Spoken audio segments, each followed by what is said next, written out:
Ladies and gentlemen, our second presenter for today holds an honors degree in physical and inorganic chemistry from UK, and prior to joining SMIDEC as the Director of Enterprise and Entrepreneurship Development Division, she was the former Director of MASTIC Malaysian Science and Technology Information Center. With that, please give a round of applause to Puan Fadzilah Din, Director of Enterprise and Entrepreneurship Development. Please welcome.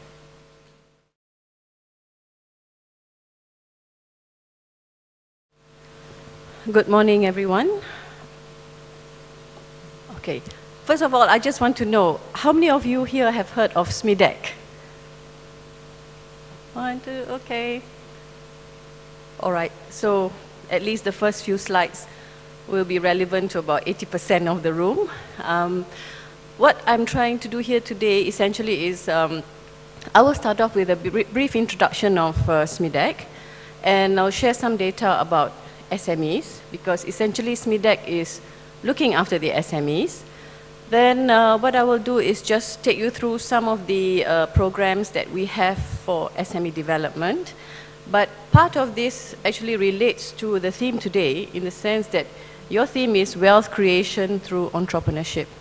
So in the perspective of SMIDEC, we are actually interested in developing entrepreneurs and ensuring that there is a lot of new industries or new SMEs being created.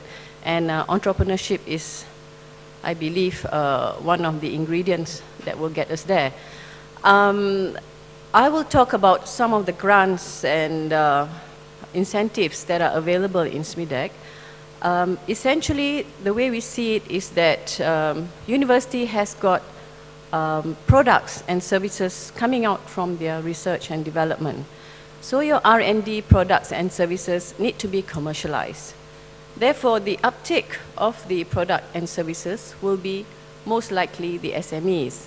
So SMIDEC's role here essentially is providing the incentives and grants for SMEs to start a business or to improve their business. So this is what I will take you through during my presentation. I will not go through all the slides that I've put up. Essentially, those are for you to keep and read. So for those, the slides with a lot of words about the conditions of the grants, I'm going to skip it.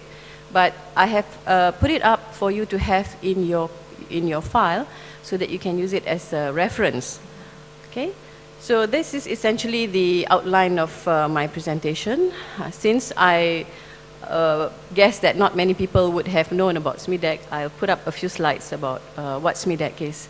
SMIDEC is an agency under MITI, and we are the focal point for SME development. And this is our vision, is to be the leading organization to develop SMEs that contribute to the economic growth and enhance Malaysia's competitiveness. In a way, when you do your research and you want to generate wealth, it is very much in line with what we are trying to do, but we are at the business creation side. Yours is the knowledge, right? These are the functions of SMIDEC, essentially programs for SME development. We also forge linkages between SMEs and large companies. This is more for market access. We also coordinate and monitor financial assistance schemes. I will describe some of these to you. We provide technical and advisory support services to SMEs as well, and collaborate with other agencies. Before we go into the programs and all that, I think it's important to get the definition out of the way, because every country will have its own definition, but this is the national definition. So when you look at SMEs, for the manufacturing and manufacturing-related services and agro-based industries, we are talking about companies with an annual sales over of less than 25 million, or having full-time employees 150. And the key word here is or. You could have either one of these and be called an SME. Similarly, for services, primary agriculture, ICT, annual sales turnover less than 5 million or 50 full-time employees. And this is a further big breakdown of micro, small, and medium. And this will be interesting when you see the profile of SMEs. Bear in mind, micro are those with sales turnover less than 250, employees less than 5. Because when you look at the breakdown of companies in Malaysia, and this is based on a census of establishments and enterprises by the Department of Statistics, the number of micro industries is 78.7%. So you are talking about 400 over 1,000 of enterprises with 5 people or less, turnover 250,000 or less. So very, very small. Then you have the small and you have the medium. If you look at what SMIDEC has to manage, in the sense that we are actually looking after, thank you. That's great.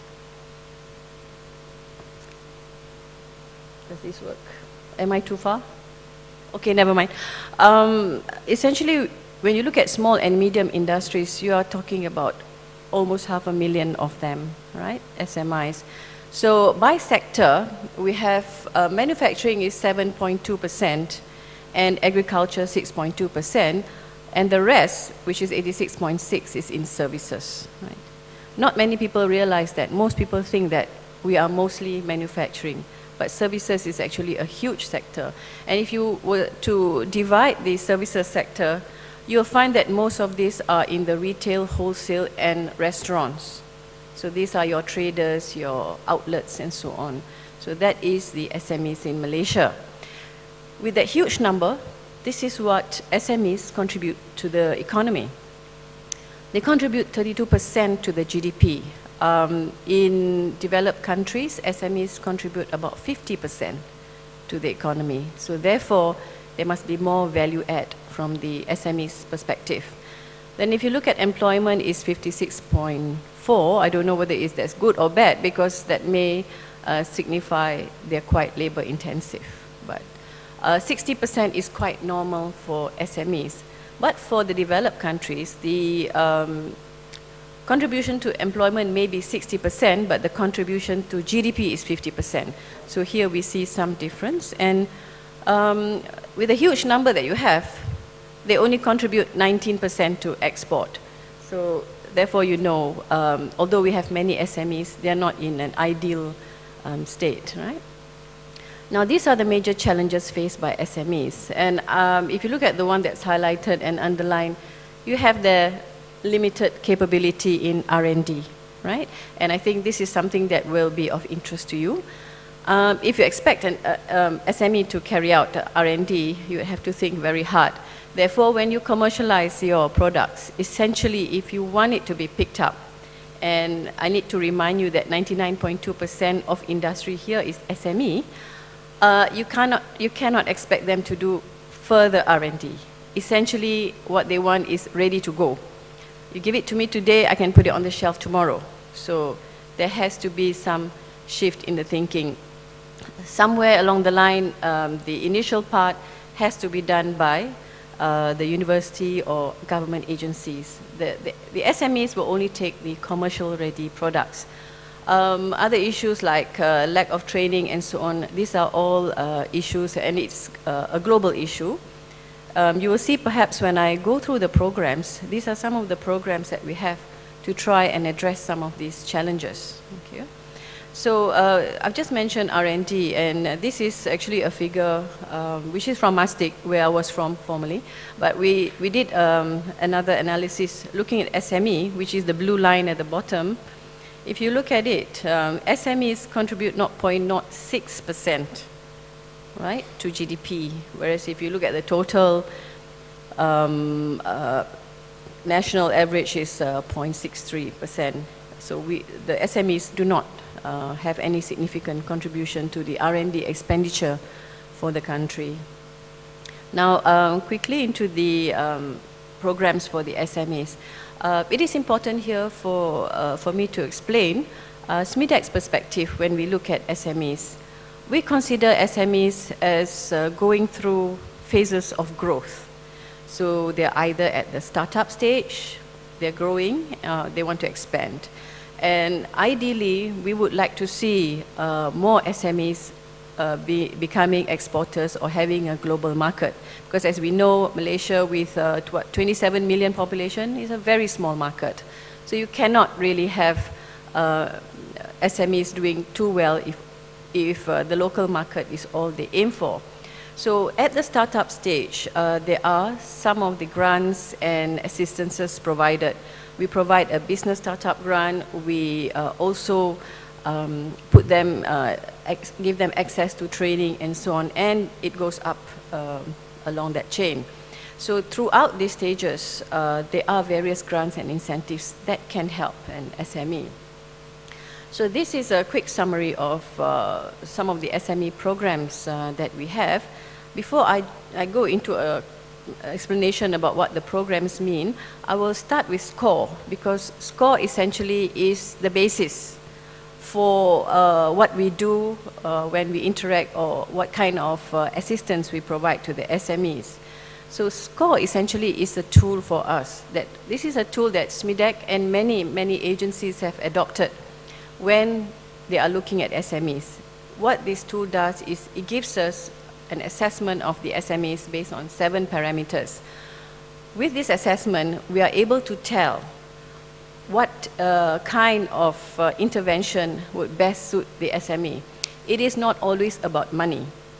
So what we do is, we have 2 models at the moment for manufacturing and also for retail. We look at these 7 parameters. They go through a questionnaire, and then we rank them according to stars. So we have 0 star to 5 star.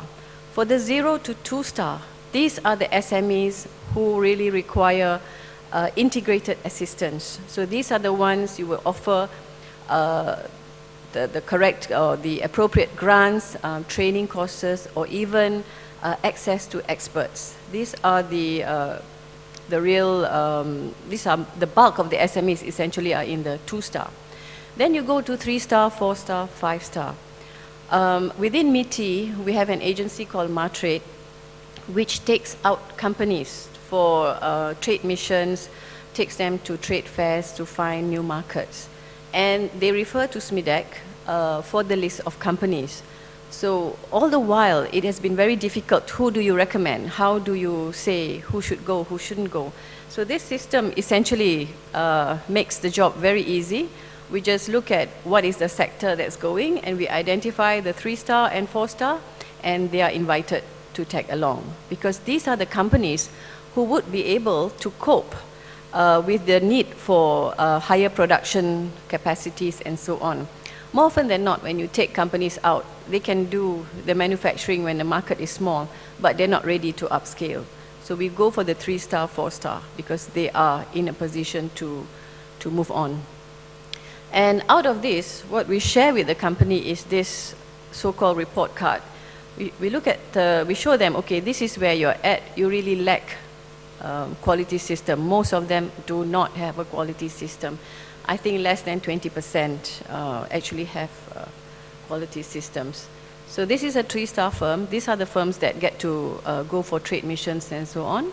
4 star firm. You notice that, you know, the spokes are very evenly filled out. And this is an example of what we have for distributive trade. Again, because if you look at the services sector, a very high number involved in retail and wholesale and so on.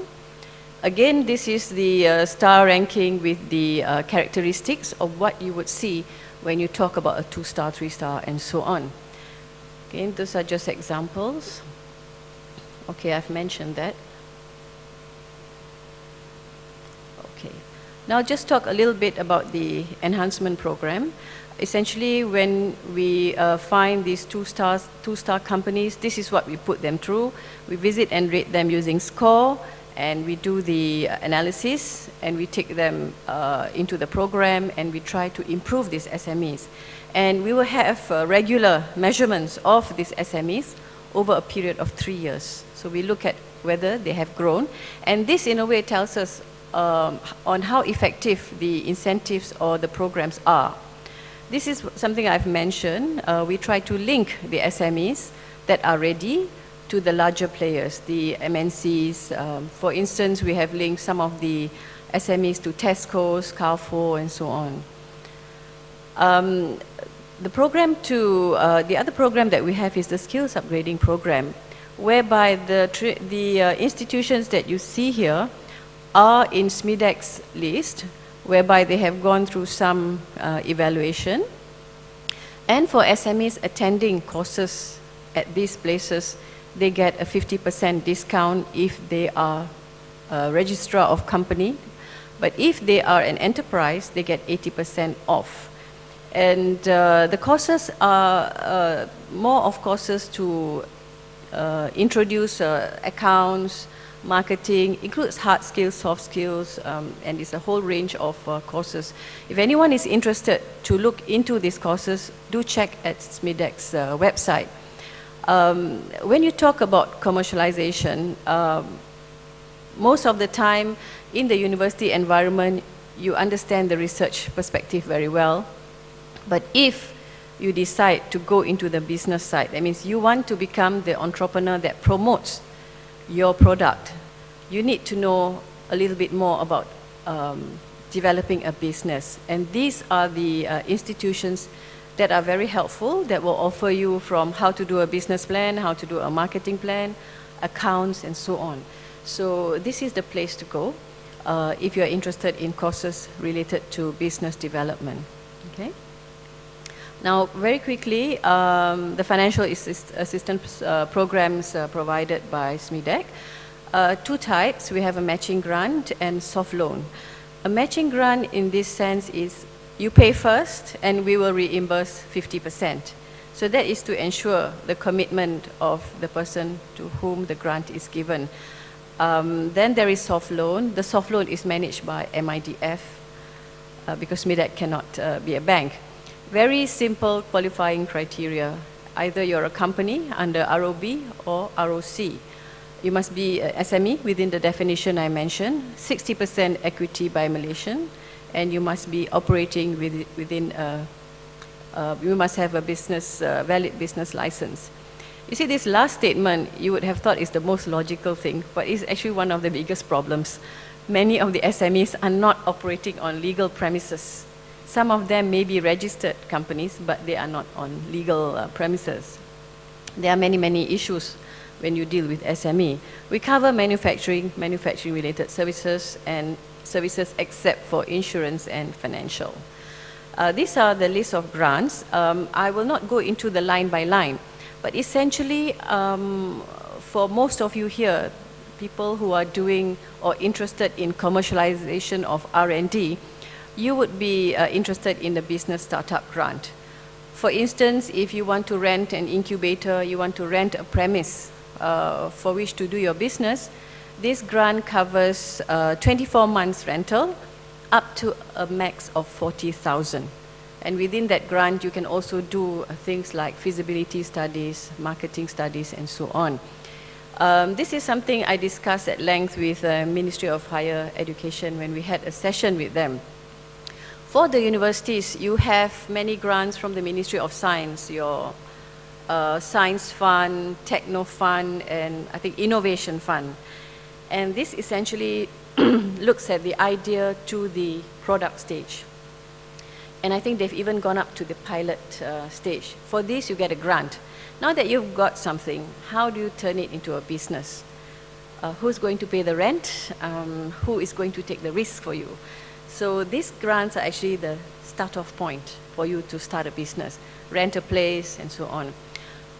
Once you have started that, you need to do other things. You need to improve this product or process that you have taken out from the university.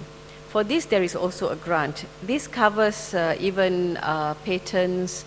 It covers any product and process improvement that you wish to do, and also purchase of machinery and equipment, but there are caps to those. Then the other thing that is very important is when you have a product that's fresh from the university, it needs to be marketed, it needs to be packaged, because packaging is very, very essential if you want to sell. So there is a grant, in fact, to enhance the product and packaging. So I think these are things that I think is not very well known among universities. And again, let's say you have that product and service that you want to commercialize. It may be that you do not want to do it, but you want to ask someone else to do it. Make sure the other person is aware of what are the incentives that they could tap on. So I understand that not every researcher wants to go into business, but you want to see the product turn into a business. So you might get someone else to do it. So these are the grants that are available for you to tap on. Of course, if your product moves along and you need to get a certification, if the product is export worthy, you want to export to EU or so on, there are also grants for certification and quality management systems.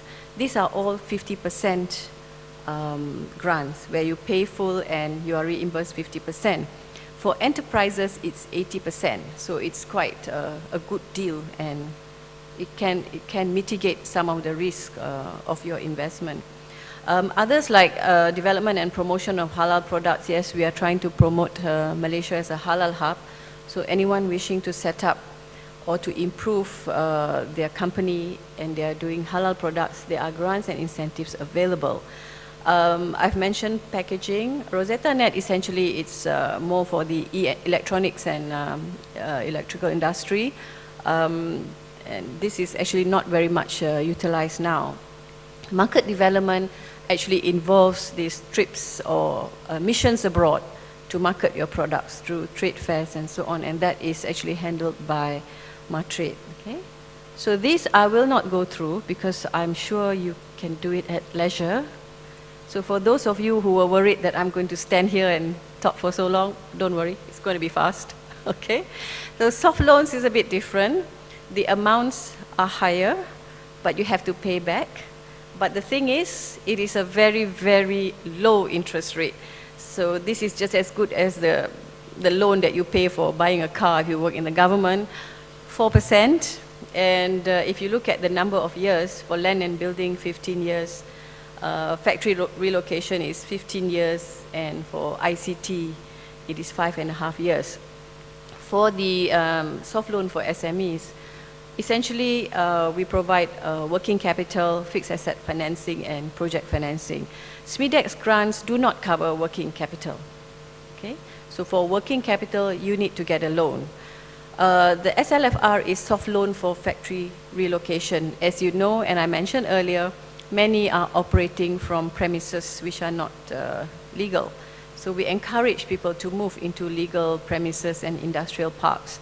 So there is a loan for that. And of course, ICT, if you need to have your office automation and so on.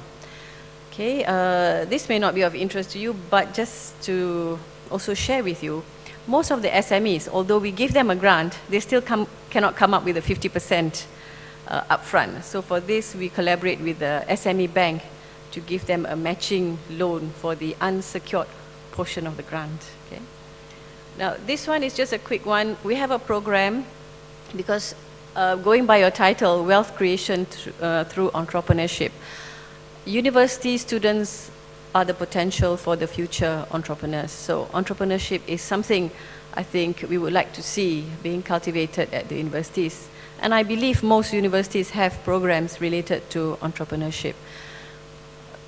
For this, what SMIDEC has done as a pilot is we are working with University Kebangsaan Malaysia, where we have a student attachment program. This is different from industrial training. What we have done is we have worked with the lecturers, and they have identified 20 students who will be placed in 5 SMEs. And the role of the students is to actually enhance the SME. It is not for them to get industrial training, but along the line, they will learn many things, the practical realities of an SME's existence. So these students are dispatched to the SMEs, and then they will come back, they'll come up with a plan and implement it. And this is a 3-month program, and it is already completed. They will be giving us the final presentation on the 16th of April. But from what we've heard so far, it's been very good. The students have learned a lot. The lecturers have learned a lot. And the SMEs have actually shown some improvements in terms of sales and also the general management practices. basic accounting, creation of some websites for the products and services. So this is something that we are working with universities, and we do welcome if University Tun Hussein On would like to join this program. Currently we have UKM. We will start with University Kelantan in 2009 when they have their first batch of second years, and we are talking to University Utara. They're about to start. We plan to start University Utara probably July. So we are going around to offer this program to universities. Essentially, SMIDEC's role here is to, we will try to ask people to follow this model in the sense that it is not students being sent out and just learn, but they're supposed to give something to the SME, and the lecturers must play an active role. What we do is we give the students an allowance of 500 ringgit a month, plus another 100 ringgit for their traveling expenses. So the students do get an allowance, and we also give some honorarium to the lecturers who manage the project. Because the selection of students and all that is done by the lecturers. Okay? In fact, what UKM did is they advertised it and interviewed and shortlisted, and then had the students in the program. So this is essentially following what they call a COBLAS mechanism, which was introduced by the University of Waseda. This program is implemented, I think, in Vietnam and a few of the other countries. Vietnam, Indonesia have done it, so now Malaysia is trying. So this is a very quick one on the SME Innovation Focal Point, which is essentially what brought me here to Batu Pahat. What we have is this platform where we have the universities, the business side, and the banks meet and discuss issues related to promoting innovation, and especially making sure that our SMEs are also having access to innovative ideas and get into the concept of innovation. So there are many members. I will show you a slide of who they are. And one of the things that we would like to do in this focal point is to facilitate the commercialization of R&D by R&D findings to the SMEs, actually. Okay, so these are the members. You have the ministries, you have the banks, and we also have the FMM and so on. Okay, so out of this SME Innovation Focal Point, one of the things we did in the previous year is to encourage the universities and research institutes to take part in SMIDEC's 2007 then, where we showcase SME products and services. But we had a special pavilion for the first time last year, where we invited universities to showcase their products of research. Essentially a little bit about what you are doing here today, but it is on a bigger scale. That was the first time, so we managed to attract 6 universities and 5 research institutes. But the good thing is, 53 products were showcased, and during the session, because we have business matching sessions and so on, 23 research products were, the SMEs expressed interest to commercialize 23 out of the 53 that were there. So what SMIDEC did is, we did the follow-up. We checked with the SME, we checked with the university, and tried to make sure these people continue to talk. Because one of the problems we face is that it is very difficult to get the person in the university. So we will do the harassment, and I think sometimes we are guilty of harassing people, but at the end of it, we got 4 actually commercialized, sold, and done, and it's already a product. 2 have signed an NDA, and then you have industrial partnership, we have 3. 4 are still under discussion, and 1 probably is a non-mover. So these are still projects in progress, right? So these are some of the issues that we have that it is difficult to go into a university and to locate the owner of the product. We have tried going through the university commercialization centers and so on. Although these things are there is difficulty. So we had to do some intervention by making sure that the communication goes on. Because the one thing you must remember is it takes a while. You have to do a lot of deals and you have to do a lot of negotiations to get a product commercialized. It doesn't mean that when they like it, it's going to be immediate. It takes time because it's business. So other things that we have done to facilitate access to R&D information is probably due to the fact that I was from MASTIC. We arranged so that the technology database, which is called TechMart, is also brought into SMIDEC's portal. But in this case, what we did is we selected the ready to go. That means not the still developing or still ongoing. Ready to go products, based on this, the information that we had, we also put some possible incentives attached to these research products that could be utilized if you wanted to commercialize it. So this is available through SMIDEC's website. And again, in collaboration with MASTIC, we have access to the 18,000 researchers profile. This is again to give access to SMEs, to the researcher, and also in case they need expertise. Most people say, you do not know who the experts are, so we've tried to make that available. So in a way, this helps to bring the universities a little bit closer to the SMEs out there. And with 500,000, if they all go to the database, you'll be quite busy. This is what the database looks like. Okay. Other programs which may be of interest, because you're talking again about wealth creation and looking at IP and so on. We have a collaboration with British Telecoms whereby we try to identify suitable patents that BT has made available for Malaysian SMEs to commercialize. And we have got 324 SMEs involved in this program, and there are 4 stages. And stage 2, it goes to stage 4, whereby you eventually get the product out. So what we have is BT and their expertise will give advice and assist these SMEs to commercialize the products. These are based on some of the BT patents, and some are also based on some of the ideas from the company. So this really is good for new startups, people who have got a technology that they want to commercialize. So what we are using is essentially the BT methodology on how to commercialize this.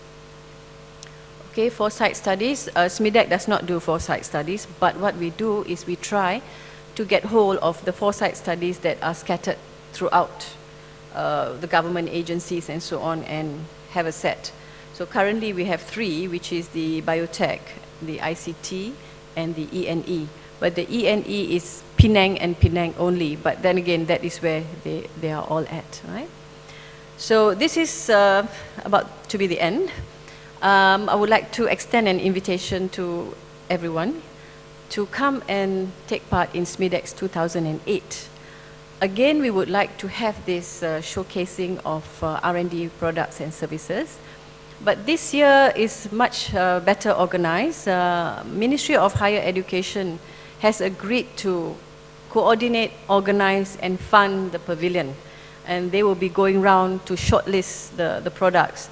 So do get in touch if you have products that are worthwhile. Professor Noraini, she's handling the coordination for the exhibition. All right, so this is where it's at KL Convention Center, 4th to 6th June. Even if you do not have your products there, do go over and visit. This is where you will meet the SMEs. The one thing that we have going with SMIDEC is that for most exhibitions or expos involving displays of research products, commercialization, commercializable products and services by universities and research institutes, most of these expos do not have many SMEs attending. Most of them shy away from anything related to R&D. But for SMIDEC, it's seen as a show for SMEs and their products. So the SMEs will be there. So this is where you will get the SMEs to walk to your booth or your pavilion to have a look at your product. Otherwise, they wouldn't go. Okay, so we got good SME traffic, essentially. And there's also a convention that's taking place on the 5th and 6th of June. Do check our website for the information on that. The other value added that we have is if you would like to find a customer, someone to take up your product, tell us earlier on. We will send you a form for you to fill, and we will try to match you with an SME which has the most potential to take up your product. Because we have a huge database of SMEs and we know what they do. So we will be able to suggest some SMEs for you to meet and discuss a possible deal on whether they want to buy your product or license it and so on. Okay, so this is where we're at with the collaboration with Mohe. Okay, so I think that's it. And should you need to contact us, I'm with the headquarters, which is in KL, but we have a branch office in Johor Bahru, okay, which is in Menara TH, Jalan Air Molek. There is a branch office there, so do contact them as well. And that's all. Thank you very much.